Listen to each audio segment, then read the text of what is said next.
Hello, everyone. Welcome to another episode of the Paper Pals podcast with Lane and Landon. My name is Landon, and I'm here with my other co-host Lane, who's eating McNuggets. I am eating McNuggets, and they are so good. You have no clue. Oh my god. Fair warning, I was sick for the past week, so I sound like shit right now. And if my voice cracks, don't make fun of me. I will make sure to make fun of you every time that happens from here on out. What are we talking about, Lane? We're kind of covering a topic that is very, very controversial and a topic that will probably get us maybe some shit, but might also get a few people that are like, hey, yo, I agree with you. I don't know what the reception will be, but we're talking about just controversial figures in the emo music scene, just in general. We're going to name specific bands here and there, but mostly this is just discussion of why you support the artists you support, why you listen to what you listen to, and we're just going to discuss the whole thing, the whole 9 yards. It's going to be an interesting discussion, and I hope that we don't lose any followers for the very few that we have as of now. So yeah, that's what we're covering. Yeah, so we're going to be going over how exactly we're going to be handling the topic of controversial artists going on into the future, but also just going over them now. And also what we think of support, not necessarily supporting, but listening to said artists. Some of you may know we have a running gag in our podcast. After every episode, we say "fuck Lou Diamond," of which those who aren't aware is the singer for Jank. So before we delve into Lou Diamond and various other emo people, I do want to preface that we will be going over harsh topics. So if you're not a fan of hearing about sexual assault and pedophilia and other, it's mostly sexual assault and pedophilia. There's a whole lot of minors involved in this. Yes, what happens in the emo scene. Basically. But if you don't feel comfortable, don't hesitate to click off this video. So, to preface our opinion on the whole thing before anyone comes for our asses for it, me and Lane are firm believers in separate the art from the artist, which is established in the fact that we both listen to artists like both Jank. We both listen to Jank and Brand New. Um, Not to say that you shouldn't, not to say that you should support the artist, because you really shouldn't, because Lou Diamond is a piece of shit. For those who are unaware, Lou Diamond, I'm not 100% clear on the case. I think Lane knows a little bit more about it. So Lane, do you want to go over what exactly Lou Diamond did? Yeah, okay, so this is a very touchy subject in the emo and indie scene, and I want to preface this by saying I don't support in any way the acts that Lou has been accused of in any way, shape, or form. I think they're disgusting. I think they're gross. And as much as I respect the art and the music of Lou, I do want to make it clear that I'm a strong supporter of assault survivors, abuse victims, and all that shit. And we want this podcast to be sort of like a retreat for people who have suffered from things like that and just like a safe place. So I want to preface this by saying I don't support what Lou has done. As much as I respect the art that they made, I don't like what them and what they did, and I want to make it clear. So basically, the whole story. Lou was in the band called Jank. From 2015 to 2016, they were very popular. They released 2 records, and they were just popping the hell off.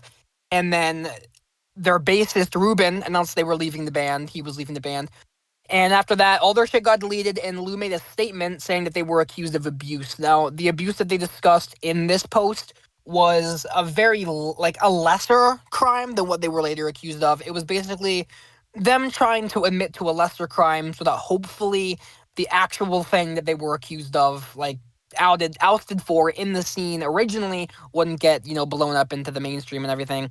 Not mainstream, I mean, like, the general scene. So they did that, and then about a year later, they did a project called Fail Better, Heal Faster, which was supposed to kind of, be like a therapy kind of thing for them, where they were basically writing music about their mental state, how the past and the way they treated people affected them and also other people. And you can read their statement about it, but during this cycle, uh, really awful information came out about Lou, where basically they were accused of sexually assaulting an underage girl when they were in their previous band, Panucci's Pizza. And it's a really just touchy subject for everyone involved because these bands were beloved in the scene. Everyone fucking loved them, and now they're kind of a name that people kind of scoff at, people wince at because it's a very, very touchy subject and lose a very controversial figure. Um, but that's basically the basic rundown. There's a lot more things you could delve into with the situation, but that's the main gist of it, and that's the reason why when you hear Lou Diamond's name, it's usually said in a negative connotation because they have been accused of doing things like that, and there's a lot of evidence against them. And while I do think it is important to look at both sides, there's a lot more evidence to suggest that Lou did do these things than they didn't. So their word is very sketchy. There, a lot of what they say about the situation is very, non-answers, very non-specific, very off-topic, and it's very hard to get a clear, direct statement out of them when it comes to the situation. So take this information with what you will, but it's my firm belief that Lou did do these things, and it's an awful thing that happened because I feel like Jank would have made it absolutely huge in the scene and would have been a big band, but things ended up not working that way. So that's the basic rundown of what happened with Lou and the allegations surrounding them and all of that. So yeah. So that's basically what happened with Lou, also slash Matt Diamond of Jank and Panucci's Pizza. And as Lynn was saying earlier, we do want this to be a safe haven. We do support survivors of this type of trauma. And that being said, I did want to preface that this is a safe space for basically everyone. Gay, straight, purple, fucking, we don't care. And if you're not a fan of that, then you can 100% leave. We don't want you here at all. Yeah,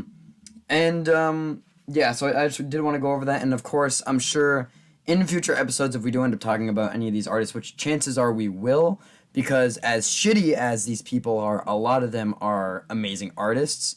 Like Lane said before, Lou Diamond is a piece of shit, but we can respect him in an artistic sense in the fact that he made amazing music and that he was an amazing guitarist and an amazing vocalist, but power fell into the wrong hands and he ended up being a shitty person. So, if we do end up going over any of these artists in the future, we will preface before the episode starts that we do not condone or, we don't support any of the things that they did. But basically, that's the rundown for Lou Diamond. And me and Lane do both support the victims of whatever happened in the situation, whether it did happen or not, because I don't think anything was said factually. But whether something did happen or not, if there was a victim, which me and Lane are firm believers that there are, then we are 100% supporters of them.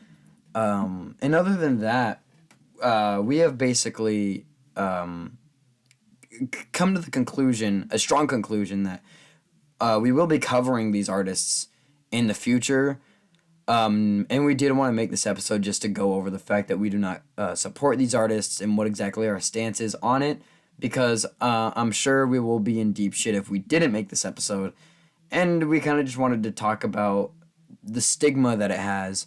So, to go over another one, we have probably the other biggest one, and that would be Brand New, in the fact that Jesse was accused of grooming two underage girls. So, is there any details that I'm leaving out about, or any details you want to talk about for the Brand New situation? Yeah, so in terms of Jesse, the first of all, I don't think, to my knowledge, that Jesse ever actually assaulted someone. There might have been physical interaction, but from what I know, the incidents took place around 2006, so around when they were making The Devil and God, or right before, or right after The Devil and God was being made.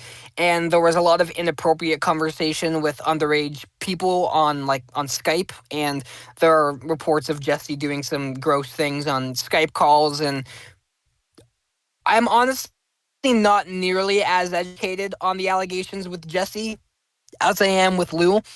So I still am a firm believer that Jesse did do these things. I mean, they self-admitted it themselves in a pretty poor apology online, but I am a firm believer all this did happen, and the victims have their entire right to speak out. There are some shady things involved with the whole Jesse situation, but I do think for the most part, the allegations actually no, for the like entire part of it, the allegations are true, and Jesse should be held accountable for them.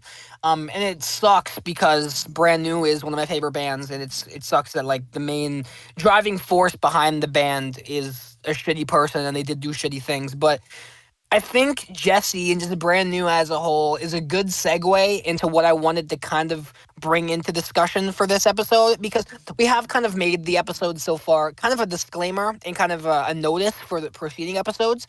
But I do want to bring a discussion into this about separating the art from the artist and understanding why certain artists wrote what they did and why they decided to put out certain things. Yeah, so Lane did show me Brand New a good while back, and I listened to Devil and God, and I did genuinely enjoy it.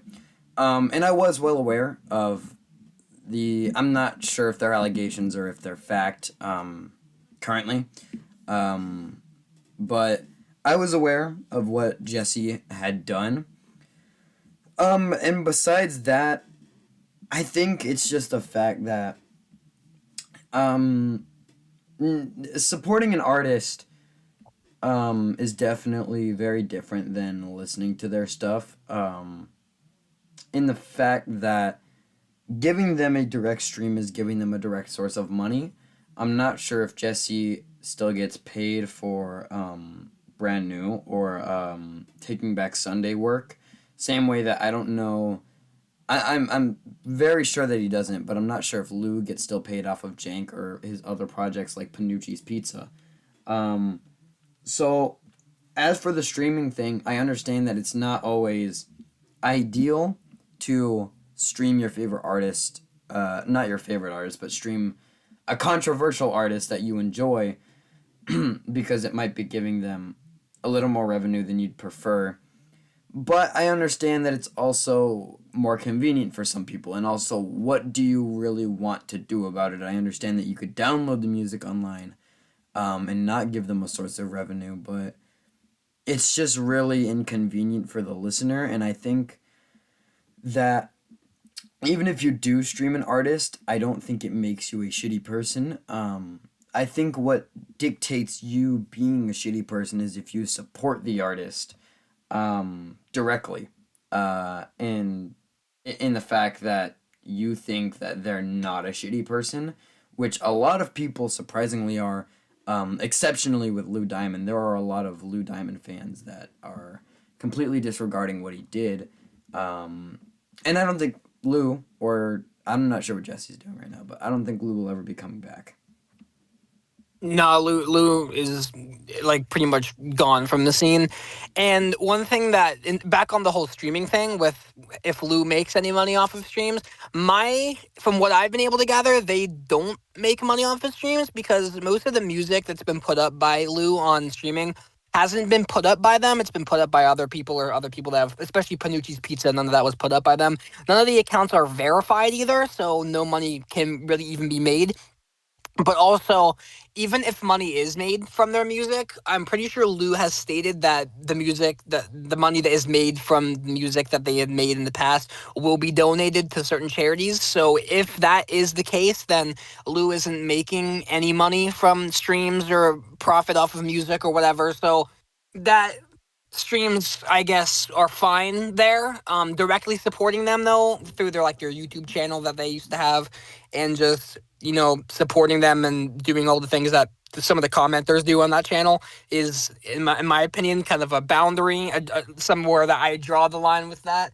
So, and in terms of what I know, Lou doesn't make any money off of the streams. Yeah. So moving on, we have Tiny Moving Parts. Tiny Moving Parts, I am a big fan of. I do enjoy, and someone had come forward on Twitter and accused Dylan of assaulting them in, I think, around 2016. And from my knowledge, Dylan pretty much admitted to it and apologized. Not to say that an apology is worth anything in this situation, because an apology means shit. If they were truly sorry, they wouldn't have done it in the first place. So, again, if you want to believe that an artist is truly sorry, because of a shitty apology that they would have made, then I think you're incredibly gullible. And I still think that you shouldn't be supporting the artist, even if they say that they're sorry, apparently, quote unquote, sorry. But that's the situation with Tiny Moving Parts, I believe. Um, and I don't know what happened beyond that point. I think he basically got off with a smack on the wrist, and I believe Tiny Moving Parts is still doing things. Yeah, they still tour. They dropped an album I think a year or two ago, and the whole thing with Dylan is really it's a weird thing because most of the community forgave him actually. His apology was received extremely well.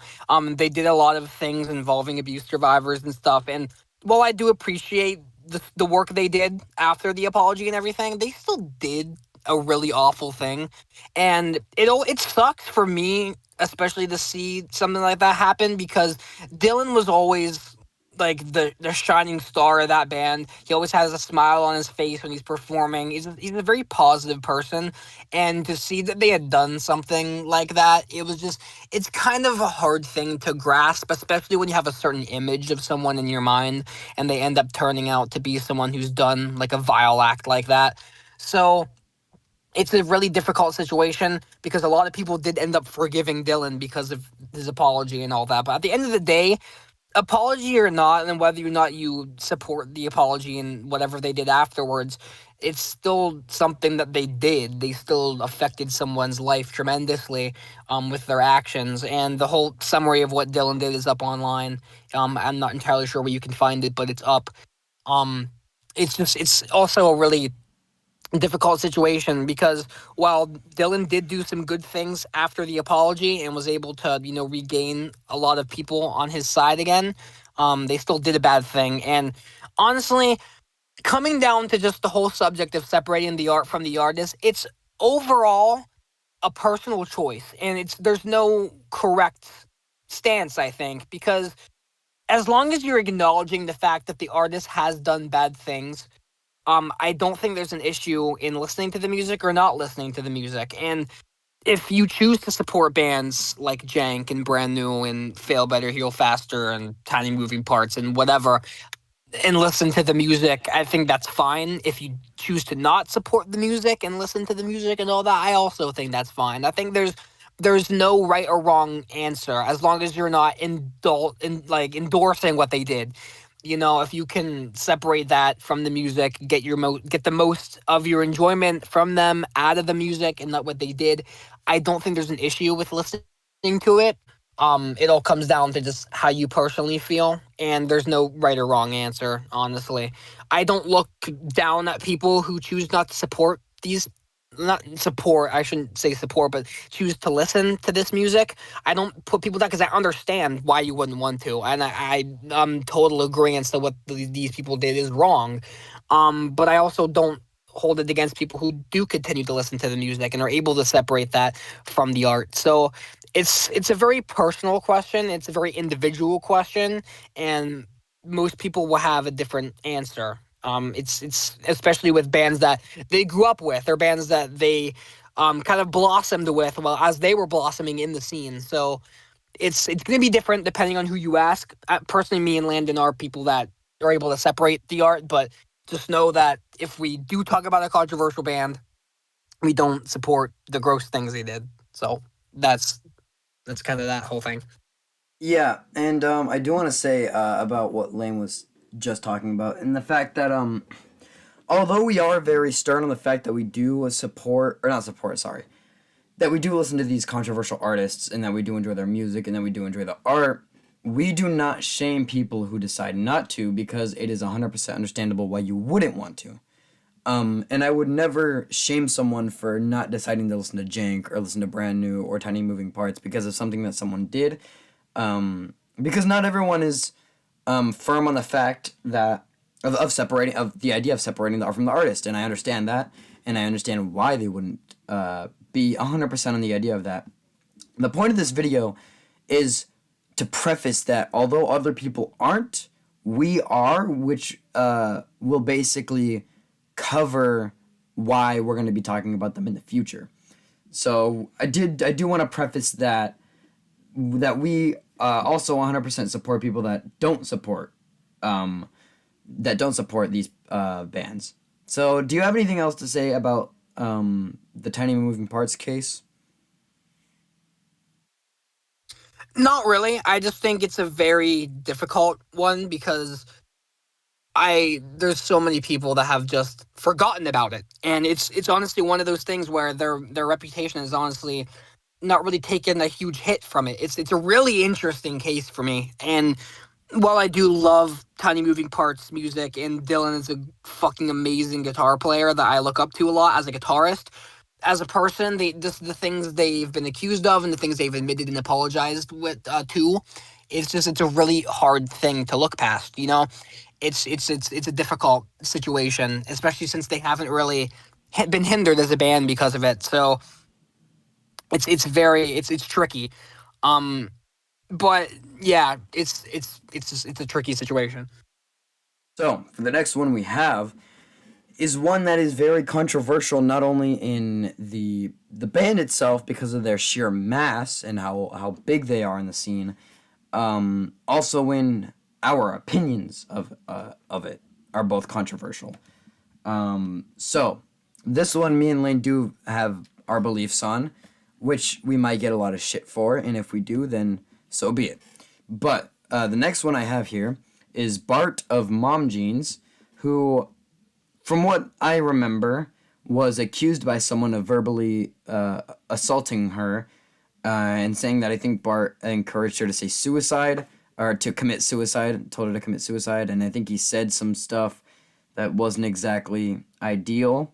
And from what I remember, Bart responded not in the brightest way, and Mom Jeans made a tweet about it and talked about it, and I think they kicked him out from the band briefly, and then quietly reintroduced him, and he is in the current lineup.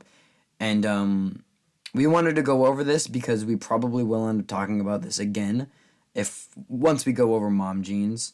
But yeah, Lane, how do you feel about this?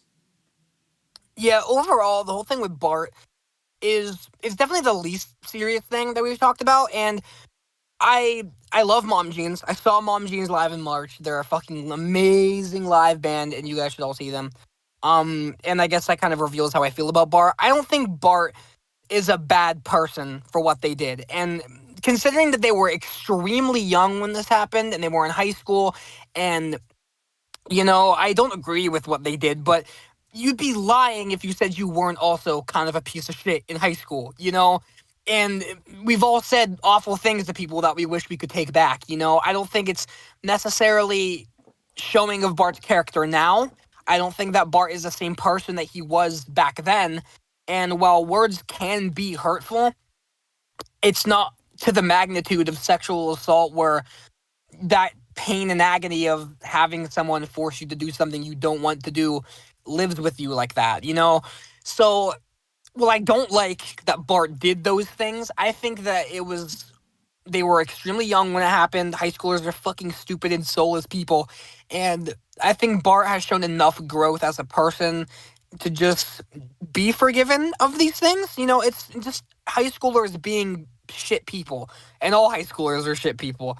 So I can't hold that against Bart. I understand if you don't like that they did it, but I don't think it's fair to hold something against them that is one, just stupid high school drama, but two, just something that they've moved so far past, and something that the band themselves has been able to agree upon as something has been able to agree upon as something that Bart doesn't live by anymore. So I don't think Bart is a bad person. I love Bart. I think Bart's great, and I think that their past actions in high school shouldn't dictate who they are as a person now. So that's how I feel about that. People can have their opinions or whatever, but Bart is honestly like more popular than ever now, and I think a lot of people have taken my stance because I was at the show, and at the end of the show, a huge swarm of people just went right up to where Bart was and asked him to take pictures with them, sign vinyl and shit. Like, he's easily the most popular member of the band now, and I feel like a lot of people have just like been logical about the whole thing. You know, it's not Bart who Bart is now. It's people being shitty teenagers, and if you've ever been a teenager, which everyone will be a teenager at some point, you know you weren't the best person in high school. You weren't the brightest person in high school. And I'm sure Bart knows that too. And I know that they've most definitely improved since they were a fucking teen. So yeah. If every single person on earth was held to the things they did as a high schooler, there would be like no morally correct person alive. Like, everyone did shit things in high school. And Bart is no fucking exception. It's just that the shit things they did were easily able to be documented because they were texts or whatever. So yeah, it's I love Bart. I fucking love Mom Jeans and Bart. So I can't I Bart is not a shit person for what they did. Similarly to Lane, my stance on the situation is that he was 15 to 16 years old at the time, and what he did was, in fact, unexcusable. It was very fucked up, but at the same time, he was 15 to 16 years old. And my point is that there are situations where if you were to take into consideration what your favorite artist did, completely out of the realm of emo music, what your favorite artist said when they were 15, 16, 17 years old, everyone would be canceled. There are people who have said things in their 20s and in their 30s. And based off of me and Lane's past, we might get some shit for this, but for example, Michael Jackson had said some things about Jewish people, and you do not hear people talking about that at all. So it makes you wonder that while Michael Jackson has said anti Semitic things and he stayed the biggest artist in the world regardless, that why should you reprehend Bart for something that he said when he was 15 to 16 years old, when he wasn't fully developed and when he hadn't fully matured by that point? And even then, I'm sure that your favorite artist, regardless of who it was, whether it's fucking Taylor Swift or if it's another shit ass artist, that they have said things that were fucking dumb when they were 17, that they have said things that were stupid and that they shouldn't have said. And that happens with basically almost everyone in high school because people say stupid shit. And even then, people now say stupid shit.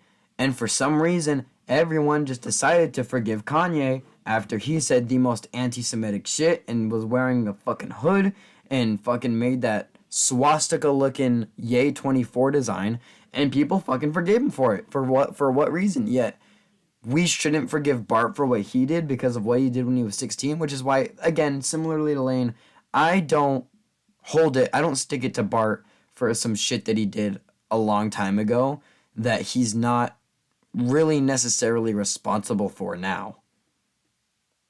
Yeah, and I'm glad that you brought up Kanye because I was actually going to make a point about that. Kanye West, not only is he an adult and still stands by the things he said and does not apologize for it whatsoever, but he's also talking about a large group of people. He's literally being a bigot.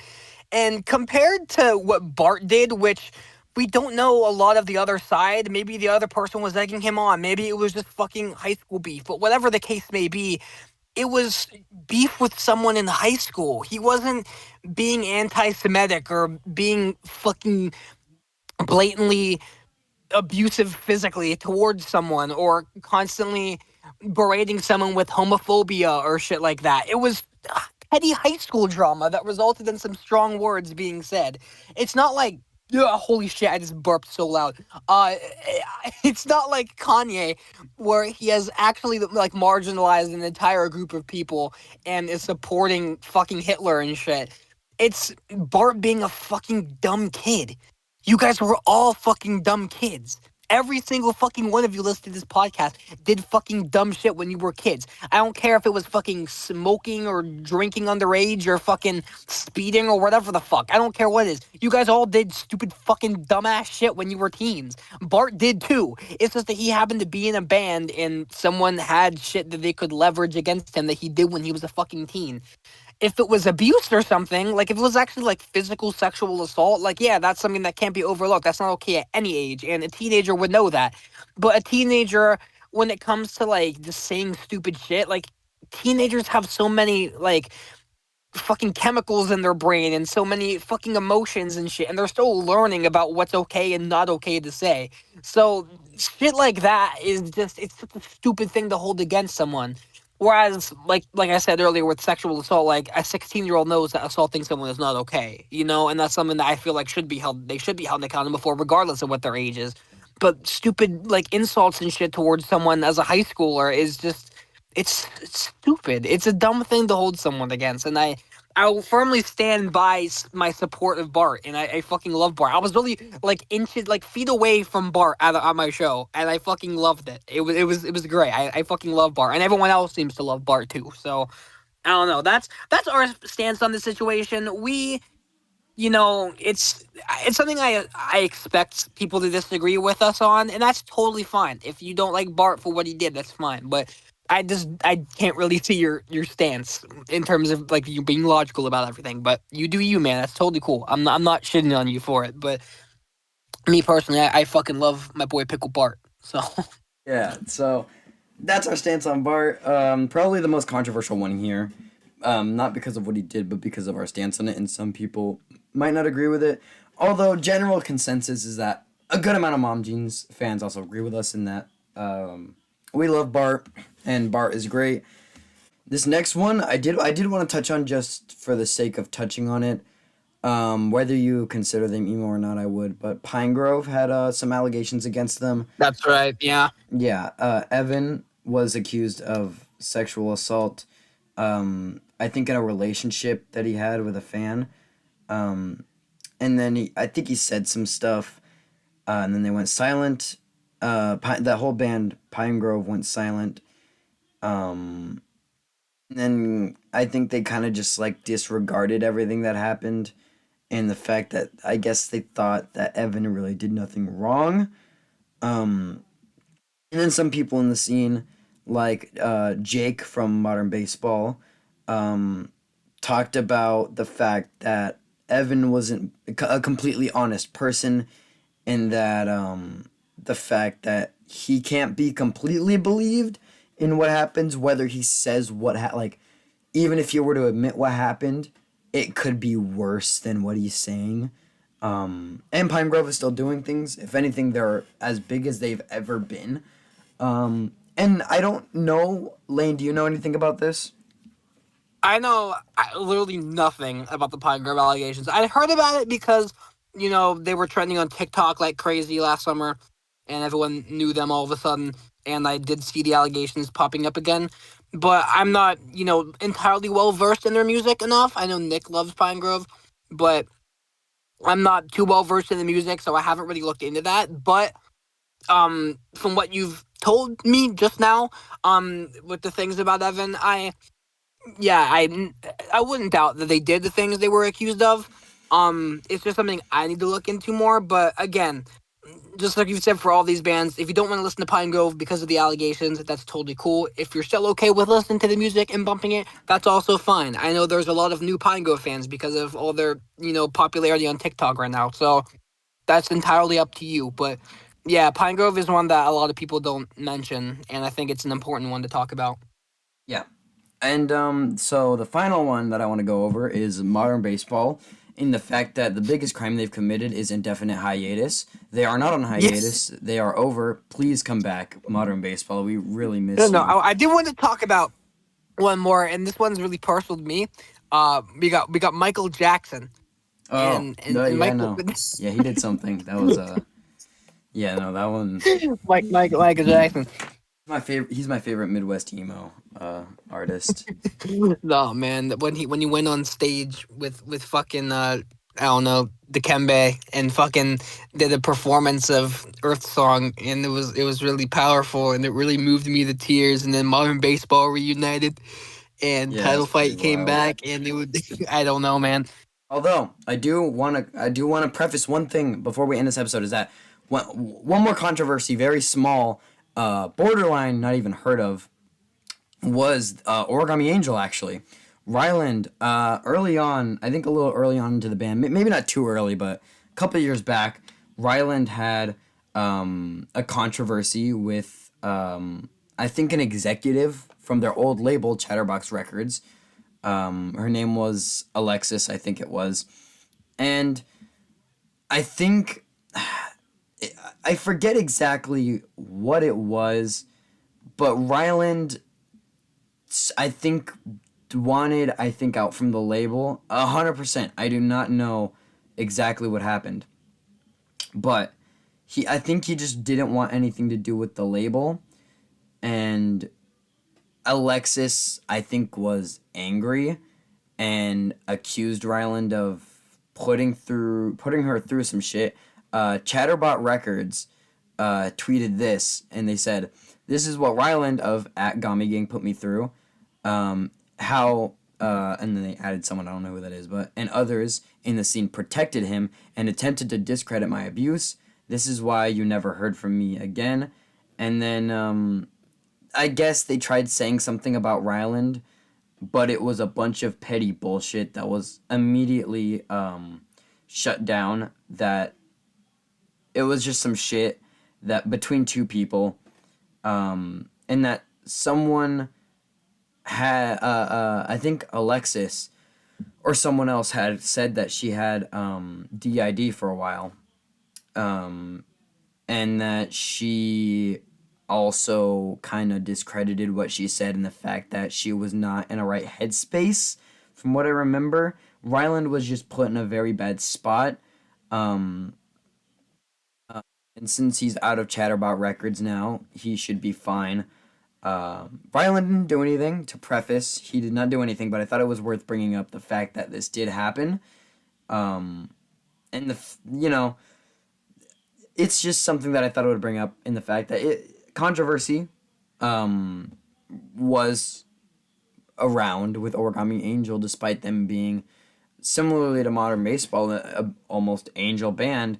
And I also wanted to bring this up to show that people lie, and that although me and Lane believe majority of the victims, some of these people aren't always victims. Some of these people lie, which happens incredibly often. And me and Lane are not opposed to the fact that if evidence comes up that we believe about the victim being a liar, we are not opposed to that. But until they're proven innocent, we will believe the victim. Yeah, absolutely. I don't think that it's entirely ethical to totally just blindly side with the victim, and on most cases I think that's a good thing. But if evidence does come out that accusers aren't being entirely truthful, and things like that fall apart and whatnot, it's fine to discredit that, but if it's an allegation that has not been proven false or has any sort of cracks in its foundation, then absolutely side with the victim. There's obviously there's nothing wrong with that. We entirely support that whole entire thing. Um, but it's just something to note. And honestly, looking at both sides can really help you form an opinion more than just siding with one. And that's not to say that you should like support the abusers. That's not what we're looking to have you do whatsoever. But just being well informed is all I'm gonna say. Just be well informed and just make your genuine opinions after researching the facts and just seeing what's out there online. Because a lot of people might get stories wrong and might get facts wrong, and ultimately, just it's a hard subject. Just overall, this episode's kind of been a tricky one to talk about. I think, at least on my end, because there's so many things that go around with a bunch of bands, and overall, it's up to you the message honestly you should really take from this episode, I think, is just if you can't get past the allegations, then just don't listen to the music, and if you can, then listen to the music. That's just, if you can separate the art from the artist, go right ahead. If you can't, then you can't, and that's fine. Either way, it's totally chill. So I think that's the main topic I wanted to really hammer home with this episode, and that if we do discuss controversial bands, it'll always be prefaced by saying to any survivors or victims out there, we love you and we support you, and the music is not a part of that, I guess. I don't know, but yeah. Yeah. So as we begin to wrap up this video, I do want to make announcement of the expansion of Paper Pals in the fact that the first few episodes were sort of test runs for the podcast to see what we were gonna do, and we're gonna start being more consistent with it now. If you guys haven't checked out our Instagram, which we haven't even announced, I don't think we do have an Instagram. Yeah, I don't think, yeah. In the description of the Instagram, it says we'll be posting every weekend. Schedules might change. It might move to every other weekend. We're not completely sure yet, but rest assured that Paper Pals is back with consistency. And another thing you'll notice is that this episode might be uploaded, I believe it should be, on the Paper Pals YouTube channel, in which me and Lane might work on videos that aren't the podcast and upload it on Paper Pals, anything relating to emo music that might not fit on Lane's channel. If he wants to upload it on Paper Pals, or if he wants me to work on or join him for a collaboration, then we will probably end up uploading it on Paper Pals. So, we'll have a little variety going on, and we'll keep you guys updated on any expansions, but definitely go check out our Instagram for any updates, any announcements for if a podcast episode releases, and all that jazz. And check out Lane's channel, The Smooth Criminal. He just dropped a video shitting on Pink Floyd fans. He said he hates Pink Floyd fans. He said he hates Pink Floyd. He thinks The Wall is a garbage album, and he thinks Imagine Dragons is better. Man, Imagine Dragons is my favorite band of all time. I love Imagine Dragons so much. Holy shit. Nah, but for real, watch my new videos. They're really good. It's me ranting. If you like to see me get fired up, then please watch those videos. I love shitting on old people. But yeah, pretty much exactly what Landon said. This will probably be uploaded on Paper Pal's channel. So if you're wondering where the last 3 episodes are and why this is labeled 3 and you're just discovering the podcast, the first 3 are on my channel. It'll be in the playlist probably on the Paper Pals channel of all the episodes collectively, so you don't have to scour for it. But that's where they are. And yeah, that's what the Paper Pals channel is going to be. This is gonna be the home of the channel, of the podcast from here on. And we do have holy shit, we do have an Instagram that we'll have in the notes or in the description, depending on where you're listening to this. We're also on Spotify. I'm on entirely sure if we're on Apple or anything, but I know we're on a few other podcasting platforms. But Spotify, we are absolutely on for podcasting. So if you like to listen to podcasts on Spotify and you find that more convenient and whatever you like to do, we are on Spotify, and that's very, very, very swag. So yeah, that's kind of all the expansion updates on the podcast. We don't know if we're gonna, change formats or anything, or we don't know any future ideas as of now for episodes to tell you about. But that's the expansion of the show as it's going right now. Yeah. So other than that, our Instagram will have reviews from both me and Lane of reviewing things that won't get a podcast episode. If it was a single, we might be doing an episode soon about singles or songs that we've been really into, or EPs and new releases, bands that we hope to blow up in 2024. But we will be going over some new releases very soon, and some of your classic emo albums, your favorites. Comment below which if you would like to hear us talk about, and we'll check it out for sure. If there's a band that's a little more on the down low that not everyone knows, definitely shoot it to us and we'll check it out. But other than that, stay tuned for the next episode. Nate the Mate, we really miss you, and fuck Lou Diamond. Fuck Lou Diamond, man.